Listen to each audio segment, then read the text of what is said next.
Hello दोस्तों, मैं doctor Durgesh Kumar, एक होम्योपैथिक फिजिशियन हूँ। मैं आज आपके सामने हाइपरटेंशन या साधारण भाषा में हाई ब्लड प्रेशर के लिए डिस्कस के लिए आया हुआ हूँ। हाई ब्लड प्रेशर मतलब एक ब्लड प्रेशर जो एक सामान्य ब्लड प्रेशर होता है, जिसे 120/80 कहते हैं, उससे ज़्यादा लगातार बना रहे। ये ब्लड प्रेशर में दो डिनोमिनेटर होते हैं, एक ऊपर वाला जिसे सिस्टोलिक प्रेशर कहते हैं और दूसरा डायस्टोलिक होता है जिसे नीचे वाला प्रेशर कहते हैं। सिस्टोलिक प्रेशर में हार्ट कॉन्ट्रैक्ट करता है और ब्लड को बॉडी में भेजता है, दूसरे वाइटल ऑर्गन्स में या होल बॉडी में भेजता है। उसका प्रेशर थोड़ा ज़्यादा होता है, उसे सिस्टोलिक प्रेशर कहते हैं या हार्ट कॉन्ट्रैक्शन प्रेशर कहते हैं।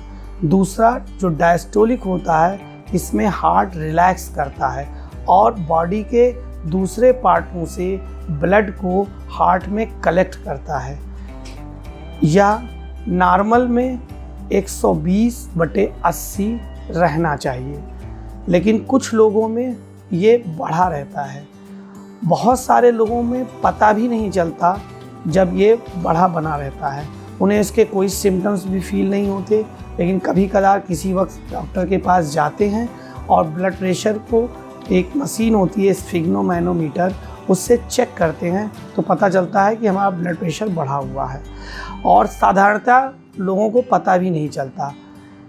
कुछ लोगों को ब्लड प्रेशर अगर 130/90 तक बना हुआ है तो बहुत ज़्यादा चिंता की आवश्यकता नहीं है, लेकिन जैसे ही इसको ऊपर हो तो आपको चिकित्सक से आवश्यक रूप से मिलना चाहिए, क्योंकि ये लंबे समय तक ब्लड प्रेशर को इससे ज़्यादा बना रहने से आपके हार्ट की मसल्स कमज़ोर हो जाती हैं, उसकी ब्लड कैपिलरीज में थिकनिंग आने लगती है, ब्लॉकेज होने लगते हैं और ये आगे चल के हार्ट अटैक का भी कारण हो सकता है। इसलिए इसे इग्नोर नहीं करना चाहिए।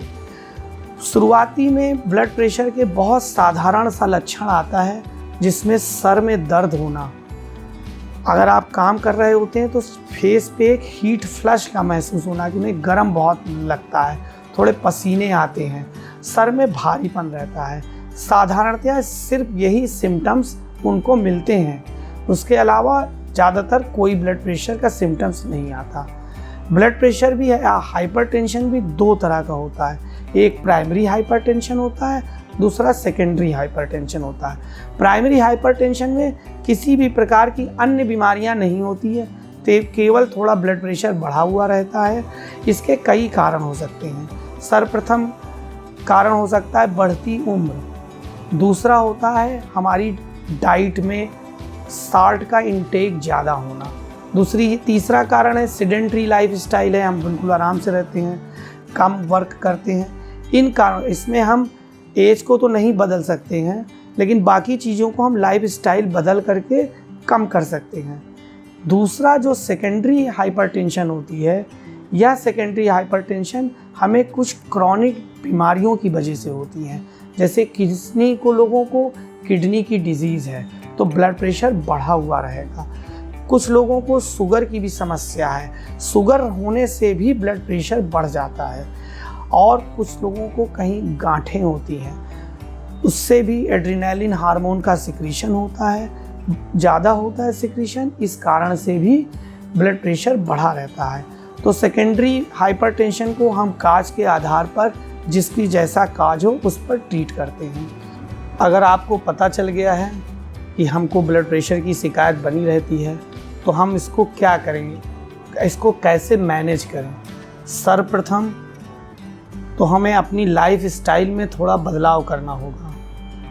उसमें अगर आपका वेट ज़्यादा है तो आपको वेट का रिडक्शन करना होगा। वेट आपकी जो नॉर्मल BMI है, जितना होना चाहिए उससे अगर ज़्यादा है, ओवरवेट हैं, ओबेज हैं, तो आप अपने वेट को रिड्यूस करें। इसमें से भी ब्लड प्रेशर में काफ़ी हेल्प मिलती है।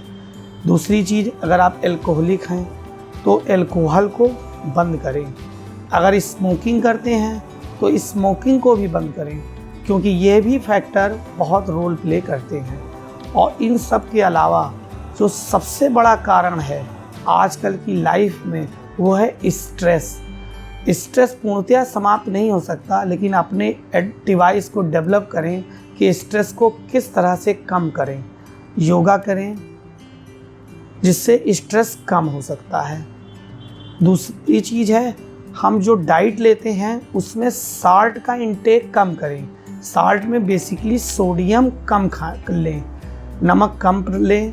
कोल्ड ड्रिंक में भी बहुत साल्ट होता है, नमकीन में भी बहुत होता है, हम लोग बहुत नमकीन खाते हैं, इसको भी कम करें। और पोटेशियम और कैल्शियम की वृद्धि करें। जिन ऐसे सब्जेक्ट्स लें, डाइट लें जिसमें इनमें की मात्रा ज़्यादा हो, तो आप काफ़ी हद तक इसको मैनेज कर सकते हैं। एक्सरसाइज करें तो आप मैनेज कर सकते हैं ब्लड प्रेशर को। फिर इसके बाद हमारी होम्योपैथिक मेडिसिन्स आती हैं। होम्योपैथिक मेडिसिन्स ब्लड प्रेशर्स को ऑलमोस्ट मैनेज कर लेती हैं अगर उसमें कोई सेकेंडरी काज नहीं है। अगर सेकेंडरी काज है तो सेकेंडरी काज के अनुसार उसका इलाज होगा। उसमें सर्वप्रथम मेडिसिन आती है क्लोनोइन 200 नंबर पावर की। आप इसे 5 से 10 बूंद दिन में 3 बार चौथाई कप पानी में डालकर लें। आपको ऑलमोस्ट सभी केसेस में राहत मिलेगी, स्पेशली तब जब आप सर में दर्द महसूस कर रहे हों, चेहरे पे फ्लश या गर्म महसूस कर रहे हों, तो आपको ये तुरंत राहत मिलेगी। दूसरी दवाई है रावल्फिया सर्पेंटाइना। यह मदर टिंचर में 15-15 बूंद दिन में 2 बार लें। यह दवा कुछ लंबे समय तक लेनी होगी, कम से कम 6 महीने से साल भर तक। अगर आप इतने दिन तक ये दवा लेते हैं तो ऑलमोस्ट ब्लड प्रेशर से आपको निजात मिल सकती है। ये दोनों दवाएं साथ में भी ली जा सकती हैं। आवश्यकता अनुसार आप उपयुक्त समझें तो दोनों को साथ में ले लें, इसके रिजल्ट जल्दी आपको प्राप्त हो जाएंगे। और कुछ दवाइयाँ हमारी आती हैं जो पेटेंट में, जिनका बहुत अच्छा रोल है ब्लड प्रेशर को कम करने में। उसमें सर्वप्रथम RW की R85 है। इसे 10-10 बूंद दिन में 3 बार लीजिए।